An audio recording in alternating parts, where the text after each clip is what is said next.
Welcome to Oseredok.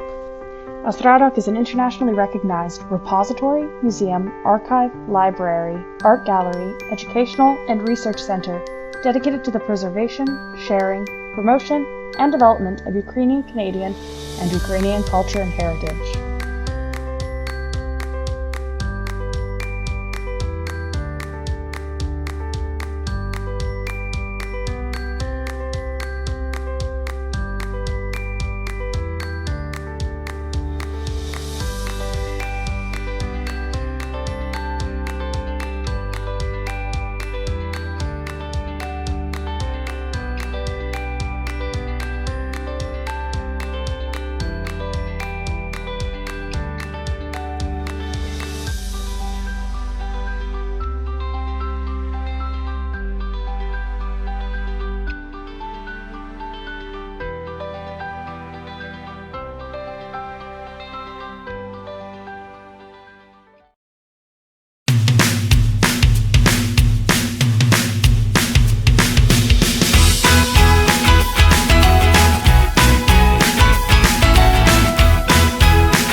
So we're the museum interns here at Oseredok. We were hired last year to conduct an inventory of the collections here at the museum under the curator of collections, Oseredok. It was for us to process a wide range of different artifacts from textiles to ceramics.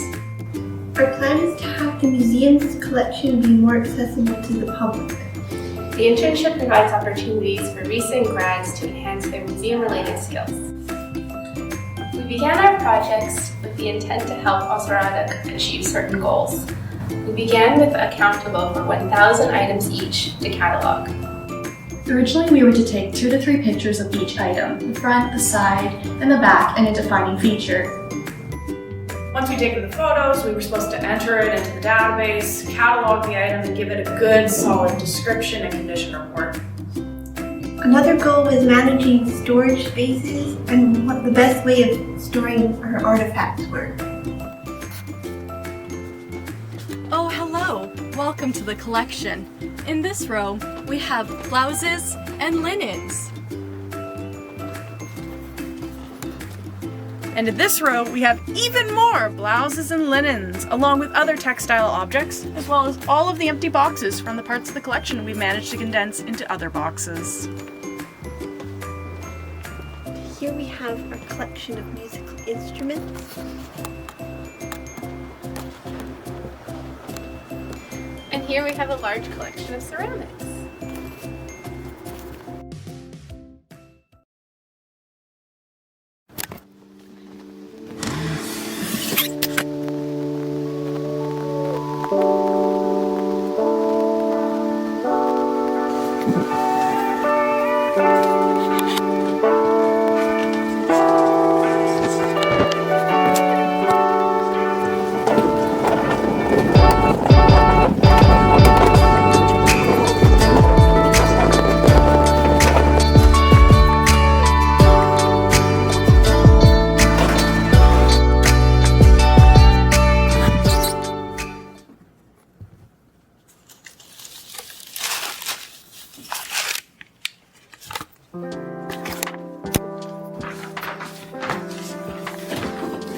When I begin with a new item, I first inspect it for any important damage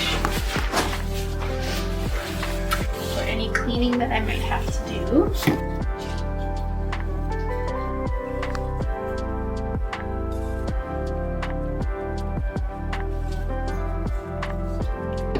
Next, I'll check if he has a number.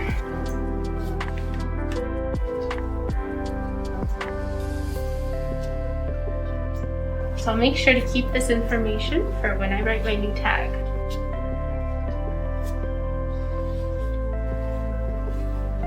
So next I'll try and find the best angles to photograph him. I'll start with the front shot.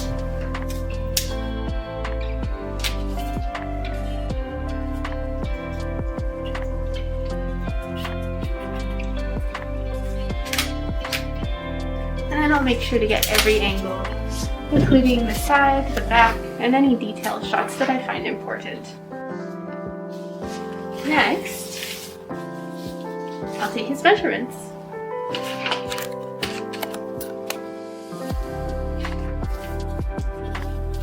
The height,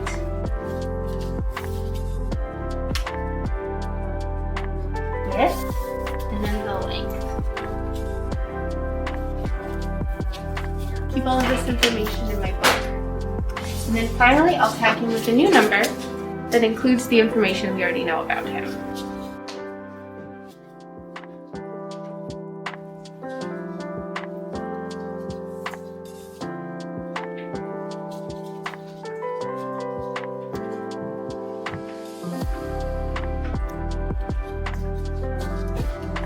And then I'll pass them on to Jillian. Sometimes when we find a previous number, we can find old catalog records. These can have donor information, provenance, and object descriptions. Depending on the artifact, some research may be needed in order to classify and describe the object correctly. Once this is done, the object is given an accession number and a catalog number. The accession number is used for documenting donor information into the database to keep track of which objects the donor has donated. The catalog number is used for individual objects and where we enter object descriptions. I also note the object condition and any damage and the provenance or history associated with the object. And our last step is adding the measurements and the images to the entry. Alright, what do we have here? Look! Okay! So, when we first get an object, we pull it out of the box here, and I examine it after we've unwrapped it completely. And I'll take a look at it, looking for any signs of damage or wear, any distinct marks, what kind of pattern the embroidery's got, where it's trimmed and so on. And I'll particularly look for an artifact number. Normally they're found in the inside of collars, on sleeves, or in the corners of things, or the hem. If I can find one, and it's a relevant artifact number to what we're doing, then I would keep the artifact number.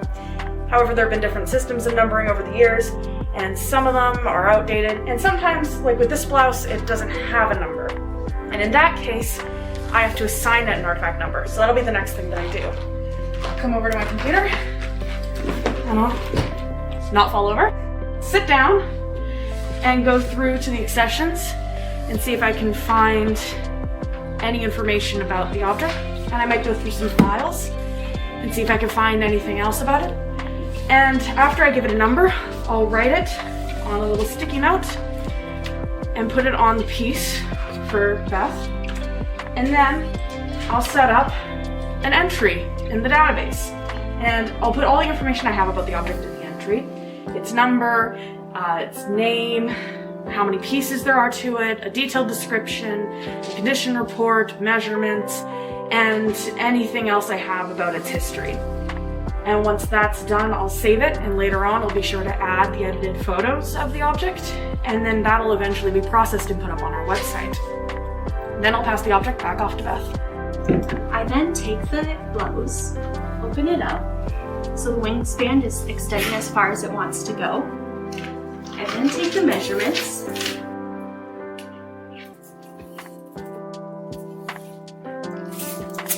record them in my book. Then as delicately as I can, I place the blouse on the mannequin.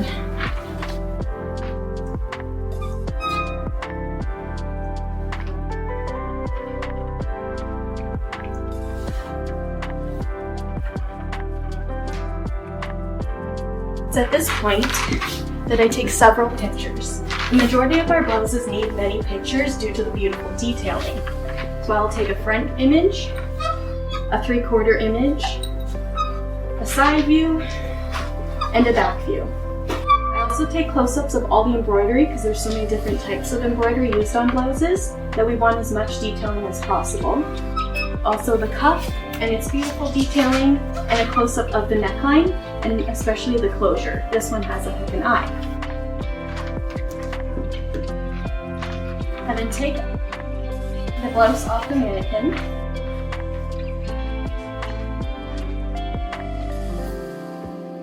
And this is when I sew in a new label with the proper accession number. It's then time to package, in which I will fold in such a way, including tissue paper inside, and make it so that there are no creases within the embroidery to cause wear in the future from being in a box.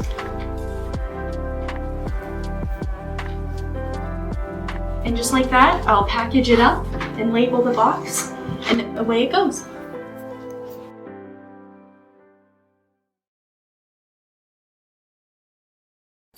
Here is a Venetian glass bead necklace, donated in 1947. The beads are old and valuable, typical of the Hudsel region. For centuries in this area, great care was given to the adornment of neck and chest. For this reason, women wore Venetian and other types of beads, often with coins or crosses attached to their centers. Venetian glass beads, worn by Hudsel women in the beginning of the 20th century, are very similar to those uncovered in Ukrainian historical burial mounds. This necklace comprises of 39 Venetian glass beads. The beads are detailed with enamel. The process is accomplished by blowing enamel onto a black bead while it is still hot and malleable. The design consists of a sparkling gold colored with red wavy bands and white on both sides of it. At the edges are 4 to 6 dots alternating between red, white, and blue. Sadly, some of the beads are chipped.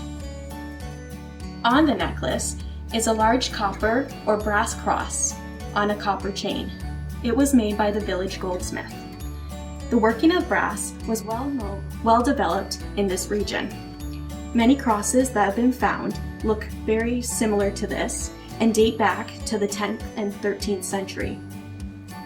Inside the cross is a circle of circles, and within this circle of circles, there's a figure of Jesus Christ crucified on the cross.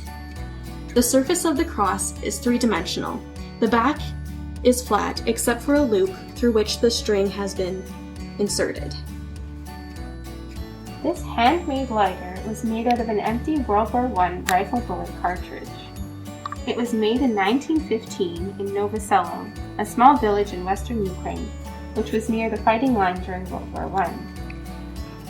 As we can see, the container is the bullet cartridge itself. When we remove the covering, we can see that there has been a wick that's been added. When you turn the gear, it will ignite the wick, which would then start the flame. On the back of the bullet, we can see a date saying 1914, which indicates the year that the bullet was created. During World War I, people in Western Ukraine were situated between Austria-Hungary and Russia, two opposing countries after the death of Archduke Franz Ferdinand. Ukrainian villages were regularly destroyed in the crossfire of this conflict, so members of these villages needed to be resourceful. The person who created this lighter would have traveled the battlefield looking for remnants to be repurposed into items such as this. From the same village, also in our collection, we have a handmade comb that was created from a cow's horn. These two objects indicate the village's need for resourcefulness during this trying time. So these are a part of a set of embroidery samples that were all completed by a woman named Lydia Nenekovich. Nenekovich was a prominent member of the Ukrainian American community, and she was a well-known craftswoman who specialized in different sorts of Ukrainian embroidery designs. So it's worth noting that Ukrainian embroidery is a general term. Every part of Ukraine, every region, every town had a unique style and flavor to its embroidery, oftentimes using cross-stitch or running stitch, and in some cases like a satin stitch or a curly stitch. What we've got here are examples of embroidery by a woman who knew many different kinds of Ukrainian embroidery designs.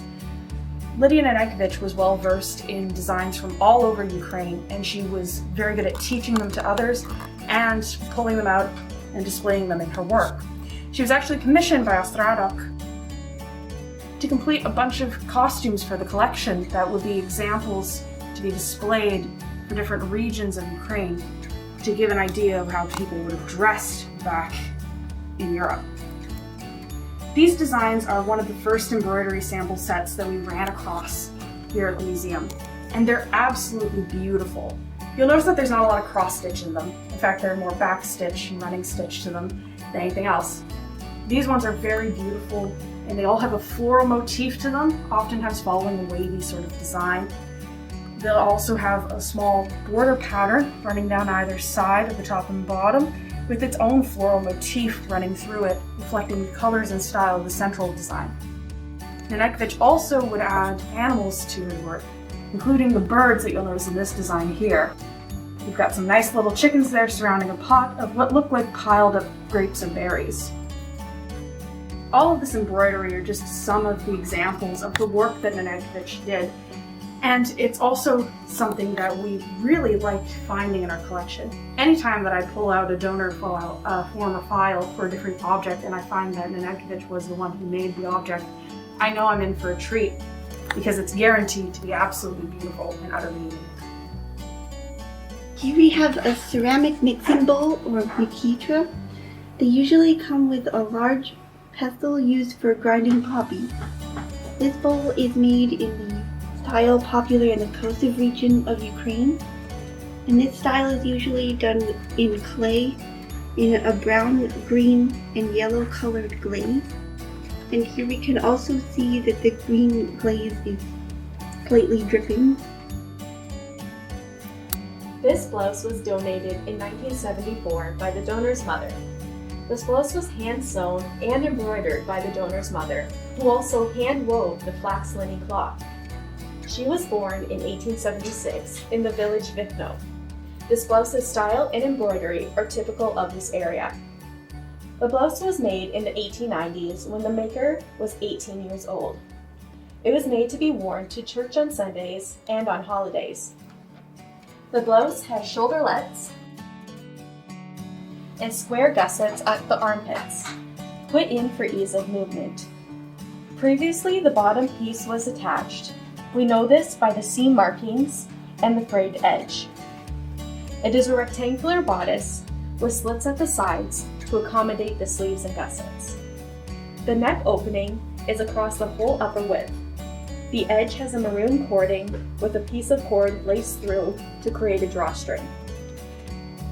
There is a short slit in the front, and on each side there is a row of small maroon squares, each comprising of 4 double spirals.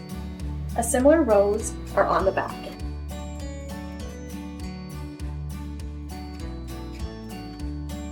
The majority of the embroidery is on the sleeves, which is split into 3 sections and embroidered using wool yarn, cotton thread, and metallic thread in gold and silver. The multiple motifs use a variety of stitches, including chain, back, and cross stitches. The upper sleeve has a horizontal maroon stripes, which alternate between gold and silver, and is surrounded by a gold frame. The middle sleeve is a wide band in green wool, sewn in a geometric design with diamonds, zigzags, and triangles. 2 different types of thread were used, therefore some have faded quite differently. The bottom of the sleeve has an intricate geometric motif in yellow and maroon. The sides are framed by stripes of fancy zigzags. This bodice is older but remains in great condition. It is an artifact of great value. These are only a few examples of the museum's large collection of DP camp art. These wood carvings and ceramics were donated with others to the museum in 1951 by the Ukrainian Canadian Relief Fund. The fund was established in the fall of 1944 to raise funds to assist Ukrainian refugees and displaced persons residing in displaced persons DP camps in Ally-occupied Western Europe following World War II. While visiting some of these camps, members of the fund collected various artifacts made by the camp's inhabitants, including woodwork, ceramics, fine art, clothing, and other textiles. DP camps were set up by the Allies after World War II to assist in the repatriation of refugees who were displaced by Nazi Germany. There were about 200,000 Ukrainians in DP camps in 1947. Many refugees felt uncomfortable returning to their now unfamiliar homeland and refused repatriation. Most of the displaced persons emigrated across the Atlantic in the period of 1947 to 1952. The wood-carved items were made in Ingolstadt, Germany in 1947. The ceramic items were made in Berchtesgaden, Germany, also in 1947. So here we have 5 appliques that are depicting different biblical scenes, and were worn on the back of chasubles, which are a part of the religious garb worn by priests in the Ukrainian Orthodox and the Ukrainian Catholic traditions. On the back of priest robes, they would often have an applique that showed some sort of religious imagery. In some cases, you'd have maybe a cross or a star, but in other cases, it would be full-on religious scenes. These appliques in particular were taken from the backs of worn-out priest chasubles that were found by a man named Professor Boris Zuk, who around 1910 and 1911 went around collecting them from chasubles that were going to be burned or discarded. These ones in particular wound up in our collection, and they're actually quite beautiful. The ones up at the top, the smaller appliques, are all from the 18th century, so they're around 200 years old. On the one side we have an image of Christ within a star.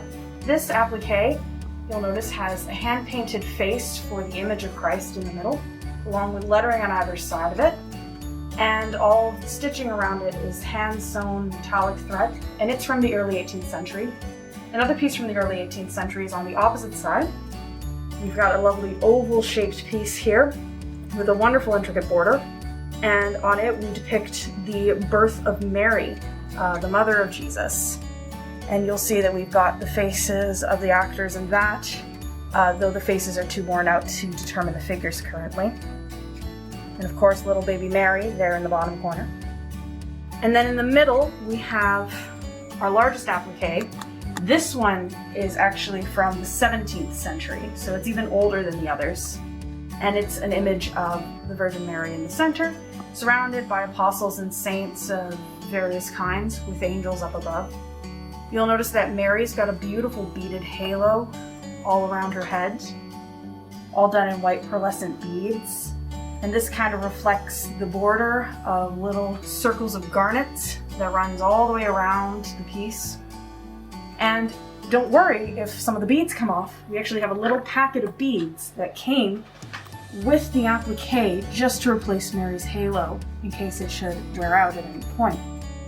These are absolutely gorgeous, and they're a great representation of all the religious artifacts and textiles we have in our collection, which are beautiful art in and of themselves. Here we have a hatchet. These were usually used as a walking stick by the Hutzels in the Carpathian region of Ukraine. They are mainly made of wood and often left unpainted. This one has been painted black and has decorative metal and mother-of-pearl inlays, as well as different colored beads. This one also has a metal blade with carvings that is unusual. This hatchet once belonged to the famous Ukrainian poet and writer Ivan Franko. You can see the initials I and F at the top in Cyrillic. This was found in the collection of Colonel Konovalets, a well-known Ukrainian figure who fought for its independence. and the hatchet was donated by his wife Olga to the museum in 1948.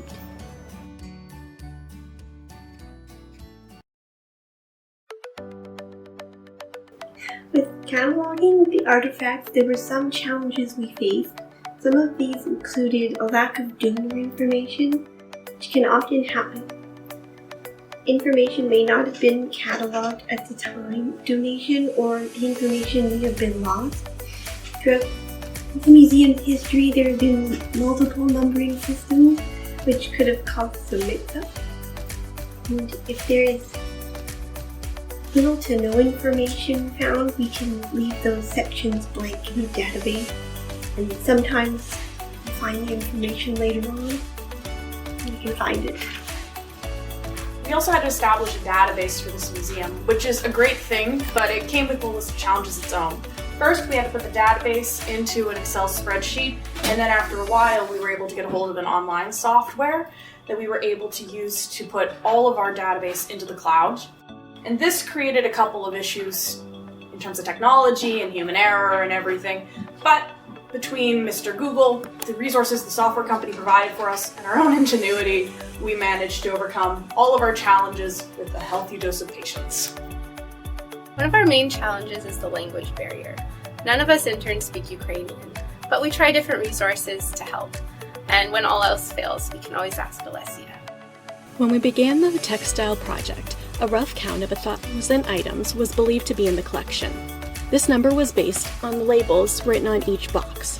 However, within the first couple weeks, we began to distrust these labels, as normally when we opened a box, there were 2 or 3 times more items than what the label said. In one case, a box labeled embroidery samples contained 114 samples. A time-consuming, however, very happy surprise, as it contained beautiful pieces of history from the Ukraine and Canada. A larger collection is not necessarily a horrible challenge. However, it's the time, resources, and storage needed to house this beautiful collection. And the solution to that is hiring interns who love what they do and will put in the effort to take care of such a collection.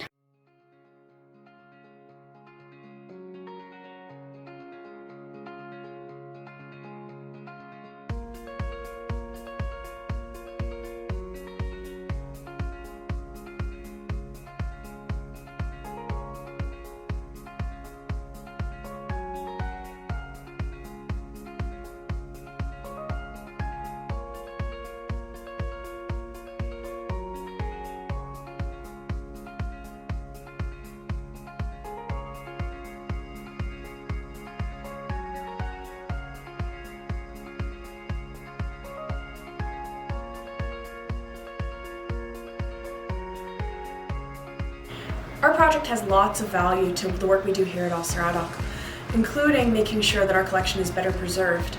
By cataloging it in an online database, we're able to better track what we have, what we need to do to take care of it, and importantly, what we can preserve and what we need for the future. The work from this project has given the museum an inventory, something this museum has not had in the past. Prior to our work, there was no record of the items in the collection. Now a database has been set up, and each item on it has been properly accessioned, each with an accession number, description, condition report, and photograph. The museum now knows what artifacts and textiles are in its collection. The database will become an online museum website where artifacts from the museum's collection can be viewed by the public. Public access is very important, especially at this moment in history, where artifacts of Ukrainian culture can be viewed from anywhere in the world, for research purposes or for general interest.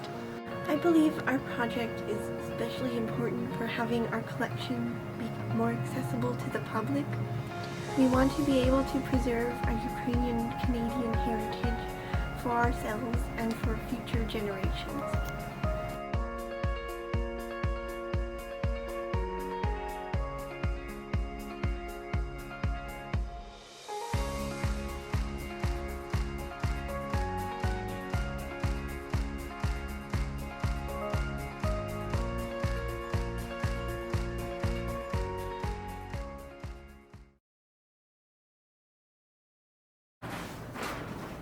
You're still here? What are you doing here? The presentation's done. Go home!